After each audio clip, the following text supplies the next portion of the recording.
En mi vídeo anterior dije que hay tres tipos de humanismo, que el primero es el humanismo clásico y que sus peligros son el belicismo, el esclavismo, la misoginia y la homosexualidad, y que tan solo este tipo de humanismo ha causado la muerte y el sufrimiento de millones de personas a lo largo de la historia. En este vídeo describiré los peligros del segundo tipo de humanismo, el humanismo judío, a.k.a. cristianismo. Y antes de empezar, te adelanto que tiene tantos y tan grandes peligros como el humanismo clásico. Seguramente te preguntarás, ¿qué peligro puede haber en una religión que promueve ideas como esta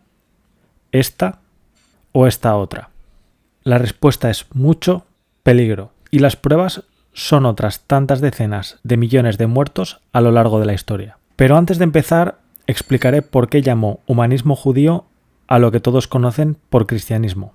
Así como el humanismo clásico consiste en idealizar al individuo civilizado y a las virtudes que lo hacen civilizado para incrementar las probabilidades de supervivencia y bienestar de la sociedad, el cristianismo sigue la misma estrategia de supervivencia, de ahí lo de humanismo, solo que tanto el individuo como muchas de las virtudes que idealiza nacen del judaísmo, de ahí lo de judío. Inciso. Sé que el cristianismo tiene características que le son propias y que no comparte ni con el humanismo clásico ni con el judaísmo, pero a no ser que surja otro tipo de humanismo del judaísmo que me obligue a diferenciarlos, seguiré utilizando humanismo judío a lo que se conoce como cristianismo, porque me parece que es más preciso. Bien, empezaré explicando el mayor peligro del humanismo judío y el causante de decenas de millones de muertos. El humanismo judío es la base ideológica y moral del comunismo, y puede que todas las sociedades que lo integren estén condenadas a sufrir sus consecuencias, porque al afirmar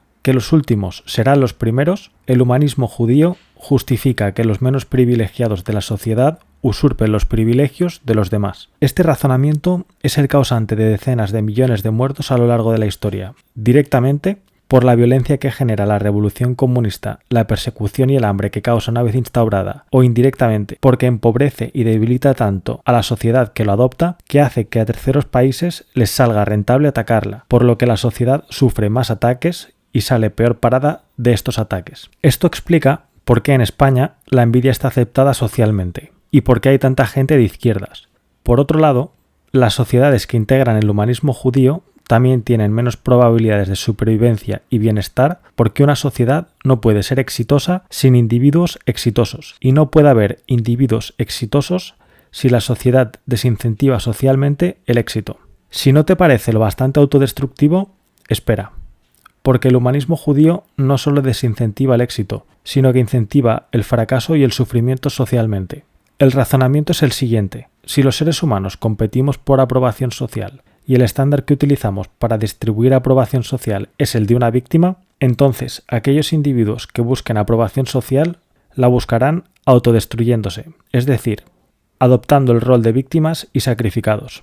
Y si una sociedad de individuos civilizados es una sociedad civilizada, una sociedad compuesta de individuos que se autodestruyen es una sociedad que se autodestruye. Usando España de ejemplo otra vez, es normal escuchar personas competir por ser más víctima que las demás. Como cuando le dices a alguien que te has puesto malo y la otra persona se lo toma como una ofensa y te dice que se ha puesto peor, lo hace porque siente que le estás quitando su rol de víctima y, por tanto, su legítimo derecho a ser aceptado y querido por la sociedad.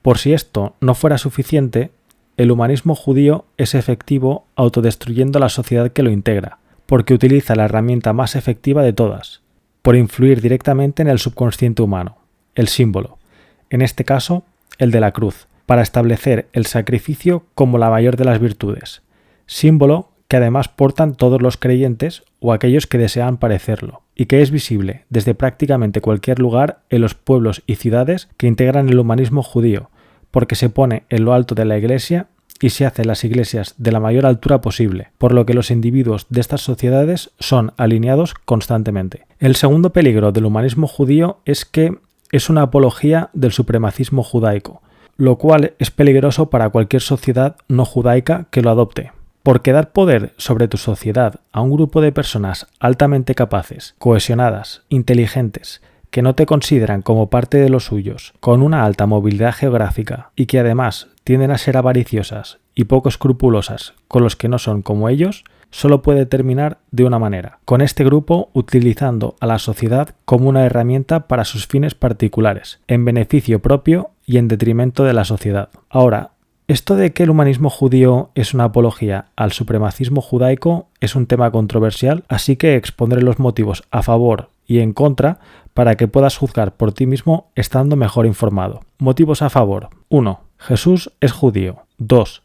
Los textos sagrados del humanismo judío, el Antiguo y el Nuevo Testamento, dejan muy clarito que los judíos son el pueblo elegido de Dios y que no entra cualquiera. De hecho, el mensaje de Jesús es mayoritariamente para los judíos. 3. Aunque no se represente artísticamente, uno debe imaginarse a Jesús colgando desnudo en la cruz. Jesús, al ser judío, estaba circuncidado, por lo que cuando se venera la cruz, inconscientemente se está venerando a los circuncidados. Motivos en contra. 1. Según el Nuevo Testamento, San Pedro tiene un sueño mientras está en la carnicería. En este sueño se nos compara a los paganos con animales inmundos, pero especiales por haber sido limpiados por Dios, por lo que se deduce que todos podemos ser cristianos. Y ya está. Si me preguntas, creo que el único motivo en contra está cogido con pinzas. Veredicto verdadero. Por otro lado, me parece demasiada coincidencia que, justo cuando el Imperio Romano estaba aplastando a los judíos, maestros de la ingeniería social,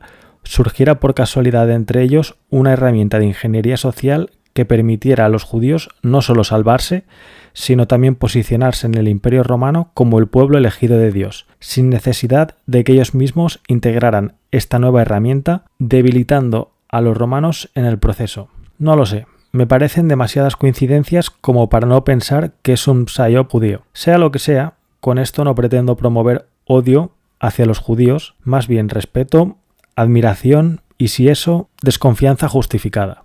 El tercer peligro del humanismo judío es que las sociedades que lo adoptan se vuelven vulnerables a las amenazas externas, porque creen que con creer y poner la otra mejilla es suficiente para salvarse. El problema es que tarde o temprano llegan los vikingos, los mongoles, los musulmanes o los nazis y te pasan por la piedra. A día de hoy, este peligro se manifiesta con más claridad en los evangelistas y los testigos de Jehová. Unos abogan por la salvación mediante la fe en lugar de los trabajos, y los otros directamente prohíben la intervención en asuntos políticos y militares. Esto explica la pasividad de algunos latinoamericanos ante el mal en sus países, así como la corrupción, pobreza y narcotráfico que sufren como consecuencia. El cuarto peligro del humanismo judío es que, aunque no lo parezca, es fundamentalmente feminista, y por eso el feminismo nace en países cristianos. Pero esto también es muy controversial, así que analicemos los argumentos a favor y en contra otra vez, porque si no hubiera lugar a duda, los romanos y los griegos no lo hubieran adoptado jamás. En contra. 1. El individuo que es idealizado es un hombre. 2. En el Nuevo Testamento dice bien clarito que la mujer debe someterse a su marido. Argumentos a favor. 1. Aunque el individuo que es idealizado es un hombre, se idealiza su crucifixión, por lo que más que la idealización del hombre, podríamos hablar de la idealización de la crucifixión del hombre. 2.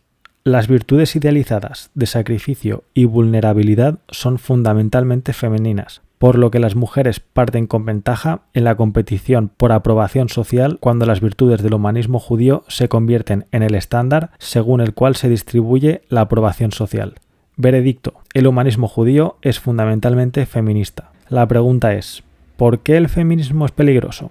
No quiero hacer spoiler, así que lo explicaré en mi próximo vídeo. El quinto peligro del humanismo judío es que es tan exigente con el ser humano que puede llegar a ser cruel, y la crueldad es autodestructiva. Digo que es cruel porque obliga a uno a aceptarse y aceptar al ser humano tal y como es por naturaleza, como la única manera para perdonarse y así poder salvarse. El problema es que hay mucha mierda en la naturaleza humana y aceptarla supone, para la mayoría de personas, un reto imposible de superar, por lo que forzándolas lo único que conseguimos es torturarlas, o que se torturen una vez lo interiorizan. Este masoquismo se ve reflejado en las autoflagelaciones que realizan algunas ramas del humanismo judío, y la frustración no solo la paga el, entre comillas, creyente, porque tiende a desahogarse pagándola con aquellos que la sociedad considera infieles, mediante el puritanismo, la Inquisición y cazas de brujas. Dicho esto, no quiero decir que el humanismo judío sea necesariamente malo para la sociedad,